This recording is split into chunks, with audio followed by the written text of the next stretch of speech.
ওই আমাদের একটা ইনসিডেন্ট হয়েছিল 2022 এবং পুরুলিয়া থানাতে, এবং একটি লোক, তিনি তার সাথে একজন মহিলার একটি সম্পর্ক হয় বলে সন্দেহ ছিল হাজবেন্ডের, এবং হাজবেন্ড তখন মহিলাটিকে বলে যে তুমি যদি তোমার সঙ্গে সংসার আমরা করবো না। তারপরে মহিলাটি অনেক বোঝানোর পরে তখন রাজি হয়, একটা কনস্পিরেসি করে মহিলাটিকে নিয়ে, মহিলার হাজবেন্ড এবং ওর দুই ভাই। কথা ছিল যে এই ভদ্রলোককে, যিনি আমাদের ঘুবুলিয়া অধিকার লোক, ওনাকে নিয়ে রাত্রিবেলা ডাকা হয়। ওনার বাড়িতে বড় ঠাকুরের পুজো ছিল এবং পুজোর পরের দিন খাওয়া দাওয়া ছিল। সেই খাওয়া দাওয়া পারপাসে ওকে ডাকা হয়। ডাকার পর ওকে মেয়েটি আগে ফোন করে, নমিতা ঘোষ বলে যে মেয়েটি, ও আগে ফোন করে। আর আমাদের যিনি ভিকটিম তার নাম বাবুসোনা ঘোষকে নমিতা ঘোষ ফোন করে একটি কলা গাছের জঙ্গলের পাশে রোডের উপরে আসতে বলে। ভদ্রলোক আসে বাইকে করে। তারপর ভদ্রলোকের সঙ্গে ওনার কথা হয়। ভদ্রমহিলা ভদ্রলোককে নিয়ে একটু ভেতর দিকে কলা বাগানের দিকে নিয়ে যায়। সেখানে নিয়ে যাওয়ার পরে নিজের হাজবেন্ড এবং দুই ভাইয়ের হাওয়ালে তাকে ছেড়ে দেয়। তারপর দুই হাজবেন্ড আর দুই ভাই মিলে ওকে গলা পেঁচিয়ে স্ট্র্যাঙ্গুলেট করে মারার পর বডিটাকে লোপাট করার জন্য ও গলাটা কেটে ওর ওই রক্ত ঝরা মাথাটা নিয়ে গিয়ে কিছু দূর রাস্তার ওপারে গিয়ে একটা আম বাগানের তলায় পুঁতে রাখে। ওর মোবাইল, জামা কাপড়, বেল্ট সব পুঁতে রাখে, এবং তারপর যে মুন্ডু কাটা যে বাকি অংশটা, ধরটা, সেটাকে ওই মাথাভাঙা নদীতে ভাসিয়ে দেয়। এবং এদের একটা প্ল্যান ছিল যে যেহেতু মাথাভাঙা নদী একটুখানি এগিয়ে গিয়ে চূর্ণি হয়ে বাংলাদেশ ঢুকে যায়, হয়তো এই বডিটাকেও পাবে না। কিন্তু আরেকটা জিনিস ছিল, সেটা হচ্ছে যে এই নদীর আরেকটা পার্ট আছে যেটা ভাগীরথীর সঙ্গে গিয়ে মিশে আমাদের কলকাতার দিকে চলে যায়। তো কয়েকদিন পরে ওই মঙ্গল পান্ডে ঘাট ব্যারাকপুরে, ওখানে ওর মাথাহীন বডিটা পাওয়া যায়।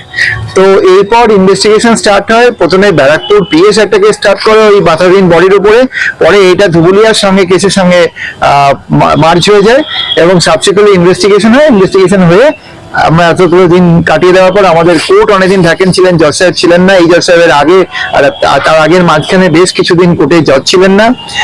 আমাদের ডিফেন্স কাউন্সিল একটা ফ্লিমসি গ্রাউন্ডে হাইকোর্ট চলে গেছিলেন, যদিও অনারেবল হাইকোর্টের কাছে গেছিলেন, কিন্তু খুব একটা লাভ হয়নি। তো আবার এখানে এসে তাদেরকে আর্গুমেন্ট করতে হয়েছে। শেষ পর্যন্ত গতকাল আমাদের এদের এগেনস্টে কনভিকশন হয়েছিল, আজকে এদের সেন্টেন্স দেওয়া হলো।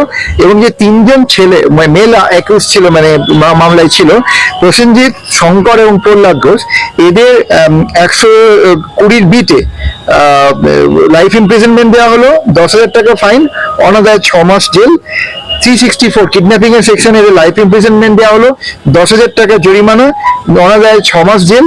এবং 302 মার্ডারের সেকশনে লাইফ ইমপ্রিজনমেন্ট দেওয়া হলো এবং 10,000 টাকা ফাইন, 6 মাসের না দিলে থাকতে হবে, এবং 201-এ 2 বছর এবং 5,000 টাকা ফাইন। অর্থাৎ মোট 30,000 টাকা সঙ্গে 35,000 টাকা ফাইন হলো, এবং 3টে সেকশনে যাবজ্জীবন হলো। কনকারেন্টলি যেহেতু চলবে, সেজন্য সারা জীবন ওদেরকে ভেতরে থাকতে হবে।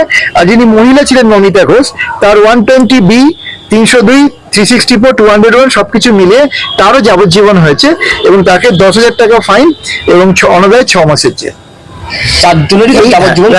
এই মামলায় আমাদের বিভিন্ন রকমের এভিডেন্স এসেছিল, যেটা ডিফেন্স আমাদের এই মামলায় আমাদের আসামি পক্ষ এই পয়েন্টটা তুলেছিল যে ওটা ওর বডি নয়, যেটা ব্যারাকপুরে মঙ্গল পান্ডে ঘাট থেকে পাওয়া গেছে। কিন্তু আমাদের ডিএনএ অ্যানালিসিস রিপোর্ট বা মা বাবার ব্লাডের সঙ্গে এই ভিকটিমের ব্লাড ডিএনএ ম্যাচ হয়ে যাওয়াতে এই পয়েন্টটা দাঁড়ায়নি।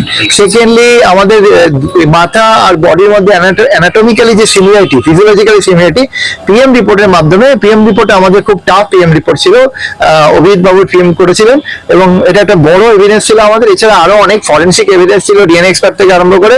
আর আমরা ডিজিটাল এভিডেন্সের মাধ্যমে আসামি এবং ভিকটিমের মুভমেন্টটাকে সিরিয়াল অ্যানালিসিস করে সেলাইটি ধরে ধরে আমরা দেখিয়েছি যে ও কোথায় ছিল, কখন ডেকে এনেছিল ভদ্রমহিলা ওনাকে, উনি কোথায় এলেন, তারপর কিভাবে ওনাদের মারা হলো, পুরো লোকেশন ধরে ধরে আমরা এটা পেয়েছি।